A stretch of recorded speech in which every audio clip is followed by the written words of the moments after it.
Había un joven que vivía en Lyon, Francia, que cambiaría el curso de la historia cristiana. Pedro Valdo, también conocido como Valdés.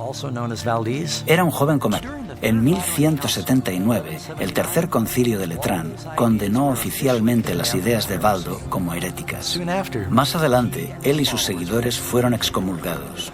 Expulsados de Lyon, los valdenses se refugiaron en los valles altos del Piamonte y en los Alpes franceses. Aquí, en la catedral, después de la misa. Es entonces cuando Juan Hus es llevado a juicio. Se le pidió que defendiera su posición. Mientras lo hacía, afirmaron que había dicho una herejía. Así fue atrapado y condenado por herejía. Los guardias se lo llevaron para ser ejecutado. En el lugar de su ejecución, Hus se mantuvo firme. Mientras subían las llamas, pudo elevar su voz en canto. Al morir, Hus predijo que en 100 años Dios levantará a un hombre. Martín Lutero creció en un hogar humilde en Mansfield, Alemania. Teólogo, compositor y sacerdote, es posiblemente el reformador más conocido del siglo XVI. Nació el 10 de noviembre de 1483, casi 70 años después de que Juan Hus muriera en la hoguera. Nació en una familia trabajadora de clase media y tenía varios hermanos y hermanas. Lutero desarrolló un carácter firme. La familia de Lutero fue hasta cierto punto una familia de grandes triunfadores. Fueron muy estrictos con el joven Martín, según contó el propio Lutero. Querían que su hijo tuviera estudios universitarios. De joven se preparó para ser abogado. Tuvo una experiencia impactante que cambió el curso de su vida para siempre. Lutero estaba atrapado en una tormenta y teme por su vida. Está fuera.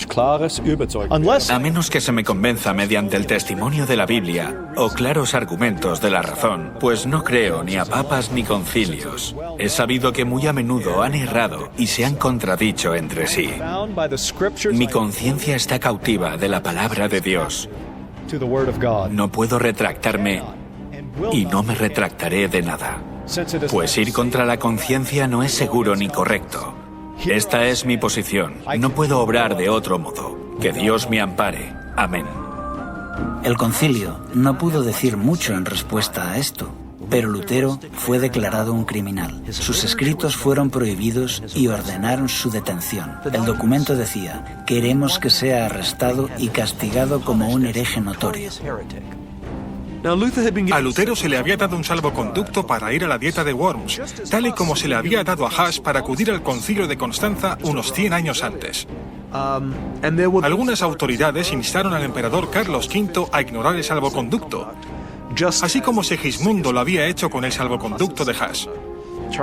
Escondían en el forro de sus ropas sus copias a mano de pasajes de la Biblia y las compartían cuando encontraban a alguien que estaba abierto a escuchar. Incluso tras la muerte de Pedro Valdo en 1218, la Iglesia de Roma continuó persiguiendo ferozmente a los valdenses.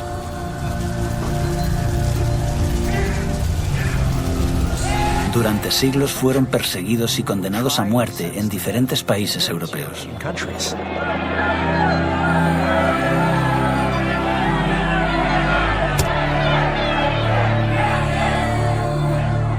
El Espíritu Santo incitó a muchos dentro de la Iglesia a levantarse con valentía a favor de una reforma. Uno de ellos era John Wycliffe, teólogo inglés y predicador laico, traductor y profesor en Oxford. Cuando comenzó a señalar los errores dañinos que se enseñaban a los creyentes, su educación le dio una gran ventaja.